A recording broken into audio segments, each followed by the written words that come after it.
Bonsoir messieurs dames. J'adore faire ça. Aujourd'hui on se retrouve pour une nouvelle vidéo, mais celle-là, elle est bien plus classe parce que je suis en train de filmer, vous voyez bien. Et regardez ce qu'il y a écrit là. Puis Martin, le château de la Dame Blanche. Alors c'est ça qu'on va en parler aujourd'hui, mais aujourd'hui j'ai trouvé quelqu'un.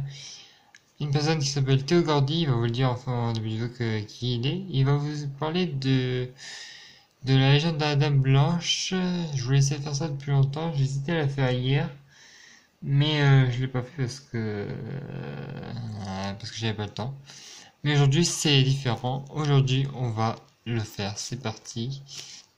Attendez que je mette en haut de la vidéo. C'est parti. Salut, c'est Théo. S'il y a bien une histoire qu'on connaît tous depuis notre enfance et qui nous a fait bien flipper, c'est celle de la Dame Blanche. Chaque personne a sa façon de la raconter et il existe surtout plusieurs légendes autour de cette Dame Blanche. C'est pas un hasard si je vous fais cette vidéo puisqu'en octobre 2018, j'ai eu la chance de vivre une expérience assez flippante et troublante dans le château de Puymartin, le château de la Dame Blanche.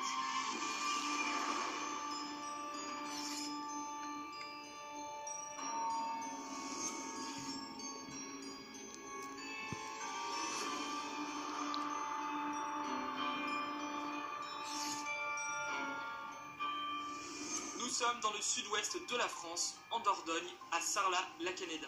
Là-bas se trouve un château magnifique, classé monument historique et qui date du XIIIe siècle. Il a été construit dans les alentours de 1269 et il était entouré d'un petit village qui a maintenant été détruit. Aujourd'hui, c'est une destination touristique qu'il est possible de visiter. Je ne vais pas vous retracer toute l'histoire historique de ce château, pour ça il existe Google, je vous laisse aller voir de vous-même. Nous, ce qui nous intéresse, c'est la légende que porte ce château, la légende de la Dame Blanche. En plus de vous raconter l'histoire de ce château, je vais pouvoir vous parler de mon expérience personnelle, puisque comme je vous l'ai dit en début de vidéo, en octobre 2018, j'ai passé 3 jours dans ce château, parce que Melty tournait une série qui s'appelait Snap Horror Story, et c'était une série qui s'intéressait aux lieux les plus hantés de France. J'y ai donc passé 3 jours dans le château de Puymartin, avec un expert du paranormal que vous connaissez peut-être, qui est Jordan Périgot. On était dans le château toutes les nuits, il s'est passé des choses, j'ai ressenti beaucoup de choses, et c'est pour ça que ça va être super intéressant, puisque je vais pouvoir et mélanger l'histoire et mes expériences.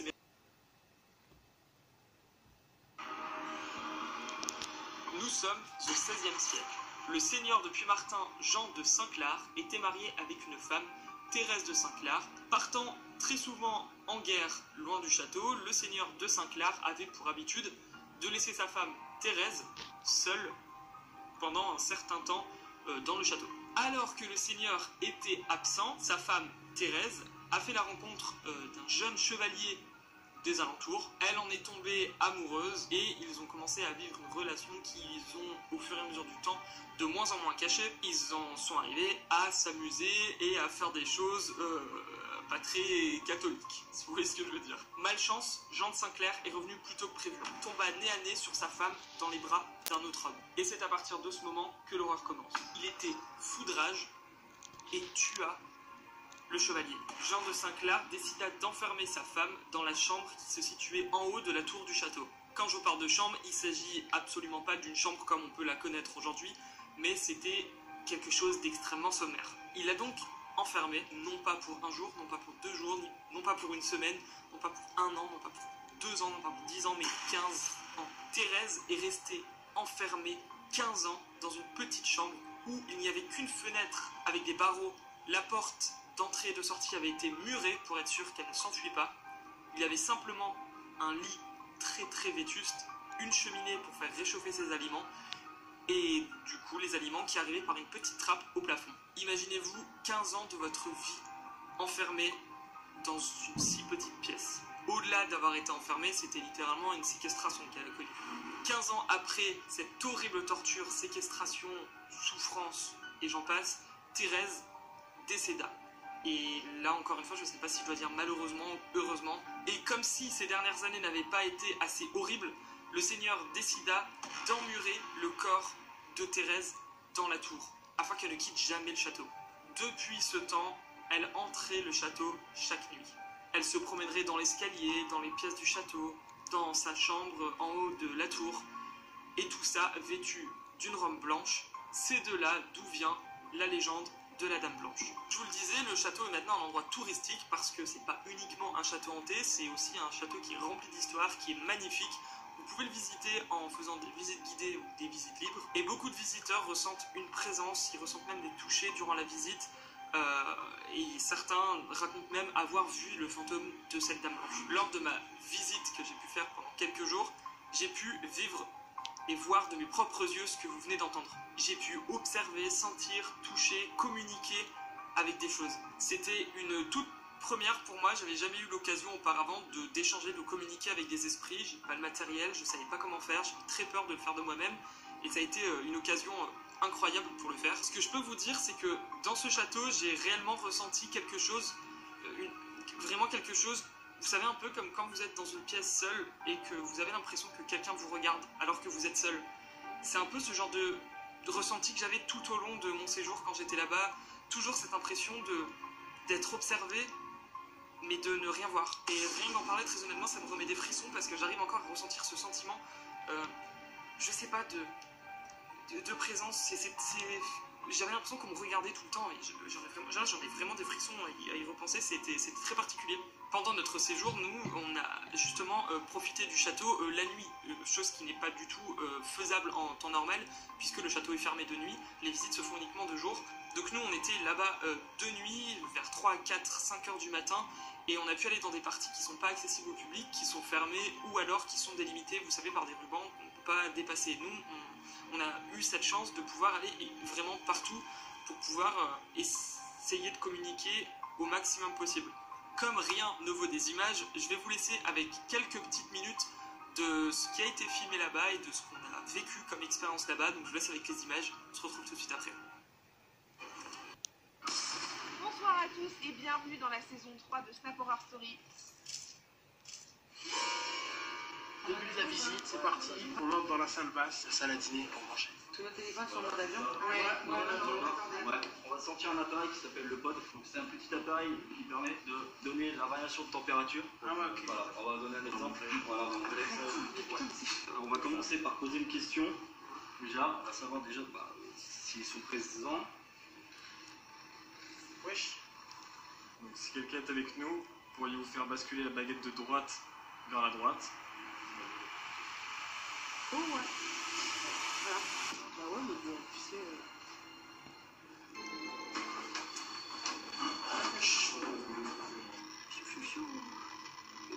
Donc quelqu'un il nous a rejoint. Quelqu'un veut le prendre? Non. Est-ce que vous êtes plusieurs? Si oui, faites résonner les appareils. Ah, vous êtes pas tant rouge et tout. Bon, bah, on a la réponse. Est-ce que vous êtes toujours avec nous? On va dans la chambre de... Dans la chambre de la dame blanche. La dame blanche. Ça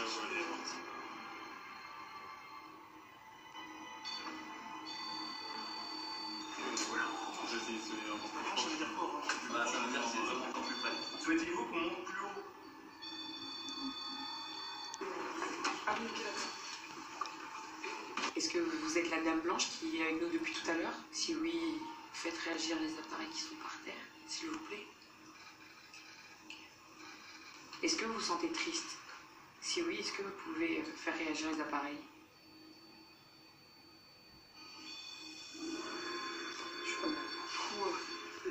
Donc là, ce qu'on va faire, c'est qu'on va se rendre tous ensemble au grenier. Donc c'est une partie du château qu'on n'a pas encore explorée. Donc on va essayer de voir s'il y a des résultats en haut. Des frissons qui me font mal. Respirer une box. C'est un appareil qui balaie le bruit blanc. Et dedans, tu peux entendre Des voix.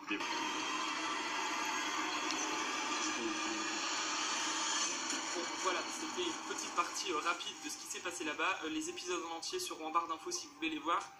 Vous l'avez vu aussi, on avait pas mal de matériel sur place. J'étais très perturbé après ce séjour parce que je me suis toujours dit que je n'y croyais pas tant que je ne le voyais pas. Et honnêtement, ce que j'ai vécu là-bas, c'était l'occasion de me faire mon propre avis sur le sujet, sur tout ce qui était esprit, etc. Comme vous voyez sur le niveau du ressenti. Une fois que j'avais quitté le château, que j'étais rentré chez moi, j'ai pu déjà me calmer, reprendre mes esprits et puis en tirer une conclusion pas vraiment sur le moment même.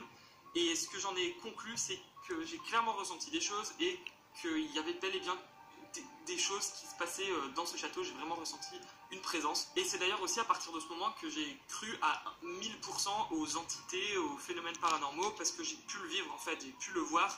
Et je peux comprendre que certaines personnes soient très sceptiques, mais comme je vous l'ai dit, moi je partais du principe que je ne crois pas tant que je ne le vois pas, et pour l'avoir vécu, je le valide à 100% et je vous mentirai pas du tout en vous disant que cet endroit a réellement une présence et réellement hanté. Je pourrais vraiment pas vous dire que c'est faux parce que j'ai complètement vécu cette chose là-bas et je suis pas le seul non plus à avoir eu ce ressenti. Donc voilà, vous avez mon avis en tout cas sur cet endroit. Et ne pensez pas non plus en ayant vu les images que justement c'était quelque chose de produit et que certains événements étaient prévus, parce que j'étais sur place, je sais ce qui s'est passé et je peux vous assurer qu'il n'y avait aucun trucage qui avait été réalisé ou quoi que ce soit. Sachez que c'était incroyable comme expérience et que j'en ai tiré des choses incroyables. En tout cas, si vous ne connaissiez pas l'histoire de ce château, je suis très heureux de vous l'avoir apprise.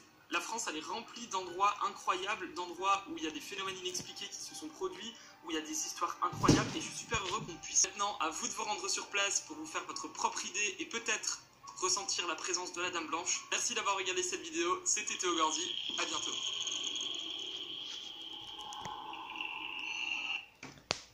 Ouais, bah moi je suis prêt à le faire. Bon, de toute façon, je suis en train que les visites rouvrent, hein, excusez-moi, mais moi je vais plutôt attendre que les visites rouvrent parce que moi j'aimerais bien faire cette expérience aussi. Bon, pas avec des personnes paranormales, là, je m'en fous, mais faire une visite de ce château, moi j'aimerais trop le faire. Donc si vous êtes d'accord pour faire pour une vidéo de ça, vous pouvez me le dire. Pour ceux qui me suivent sur Instagram, je mettrai une story qui dit est-ce que vous voulez, quand les visites vont rouvrir, bien sûr, hein, quand les visites vont rouvrir, je vous dirai est-ce que vous avez envie que je fasse visiter le château de la Dame Blanche. Il y aura des oui, il y aura des non, je sais pas, ça dépend. Hein. Et surtout que je ferai pas ça en vidéo, je ferai ça en live sur Instagram.